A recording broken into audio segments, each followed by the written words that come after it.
Eastwood Flyer. I wouldn't mind having one of these contour surface conditioning tools. That looks kind of cool. I've seen that being used. And a shrinker stretcher. Have to make a stand for it, but that'd be cool. And got my gun here, so we'll take a look at this. See what we got.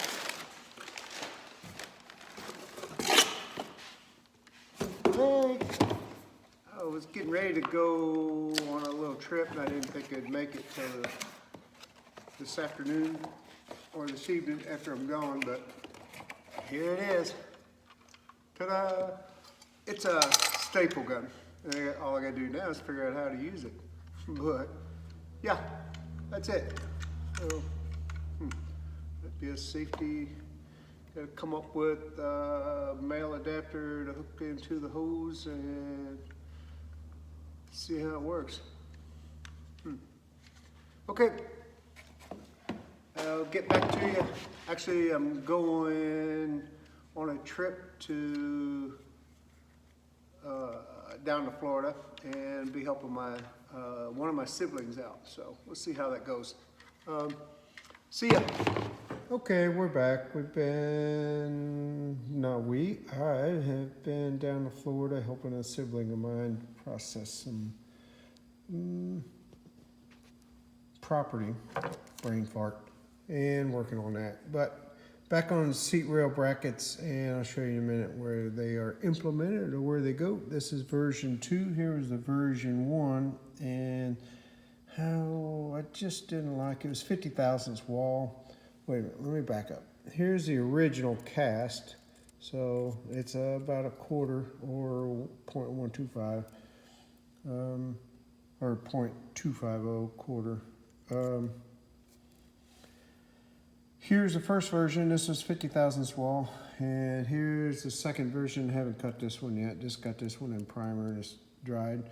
So this is, I think it's 250 thousandths, but it looks a lot closer to the original than version 1. So the reason why I'm having to do this is that, I don't know if you could tell that the hole is bigger. They put a tube on there. Somebody put a tube on there. It wasn't the correct size. Actually, it's one size larger. It didn't hurt it, just made it bigger. So then I had to fabricate some brackets to accept the seat rails. And I'll show you right now where that goes. That's what I've been into. Been playing also with some of these ribs. That's what they are. I don't know why I have to sigh every time I get a brain fart, but I do. It's old man stuff. That is the wood left out of 2 full, complete lower left wings. That's all that was left of them. I got the hardware was good, but the wood was gone, and that's how much wood belongs in it. So you can tell it's quite a bit.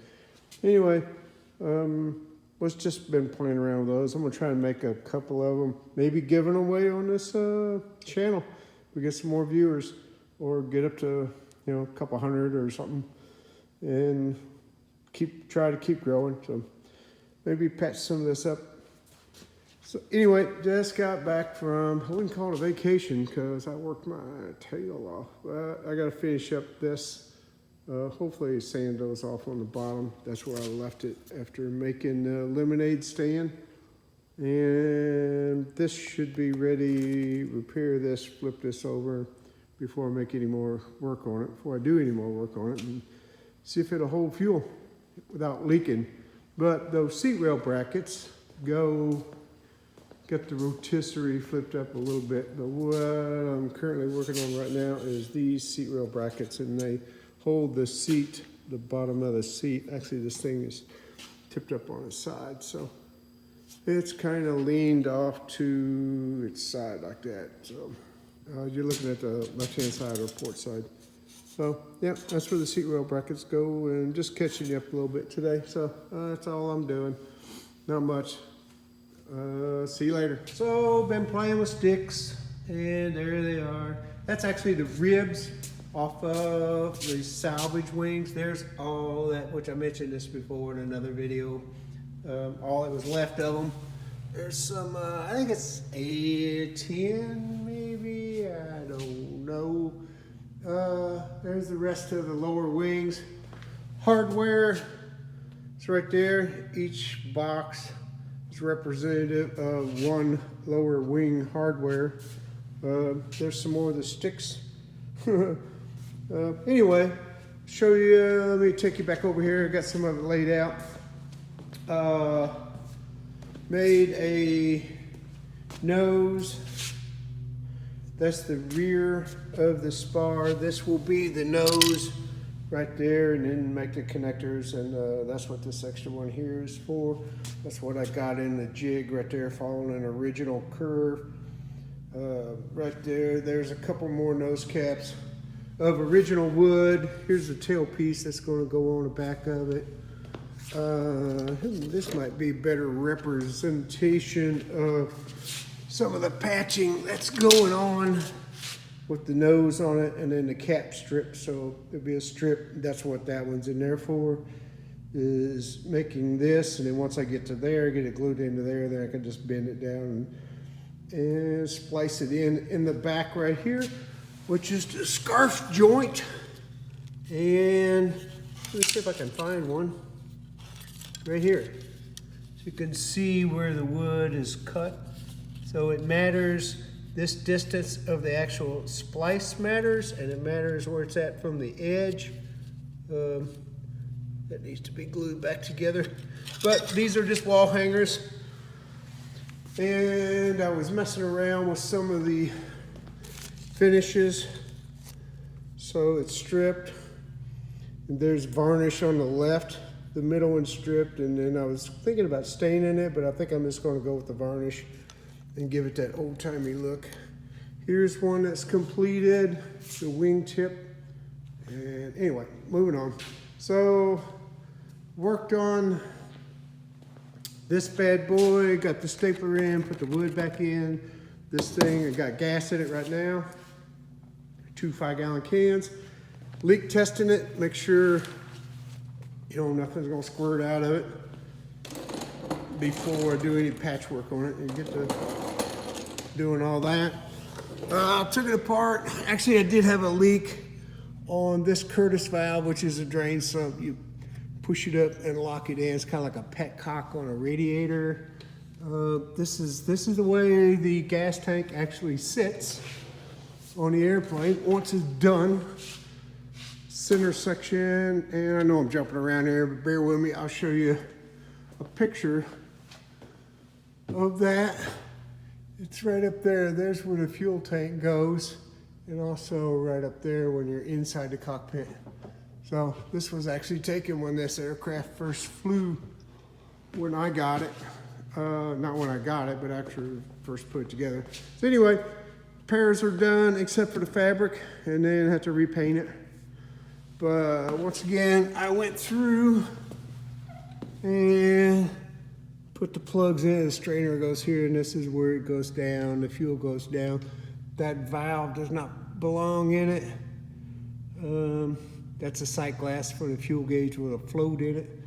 And this was where my leak was, which is just normal maintenance. So I took it apart, put an O-ring in it, cleaned everything up, put it back together. I need to safety wire it, which is, got the tools down here to remind me to do that. Next thing is we got the canvas on this thing. Looks like a big beached whale right now, but first stage of the canvas. So there it is. Let me rotate it around and give you a view. And it's been stretched, so it goes on loose, and this fabric shrinks up 20%. So you can tell this one is smaller than that one. You can't really tell, but it is, trust me. The stamp on it let me see if I can do this one hand without breaking everything. Ooh, there we go. It likes its normal attitude. So, all right. Got a rotisserie and just lock it. There's my lock with the vice grips. So there it is. That's what it's going to start looking like. If I can come up with another picture, I think I have some in Facebook.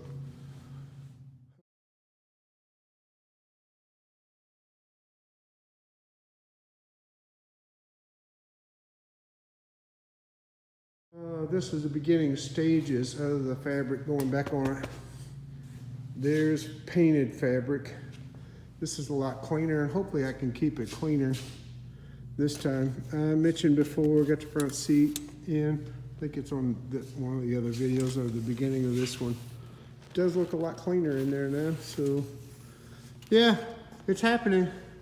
So I'll try and get this posted and get this video on, but that's where I'm at right now. So just playing with wall art, center section, and the fuselage. So that's what's going on.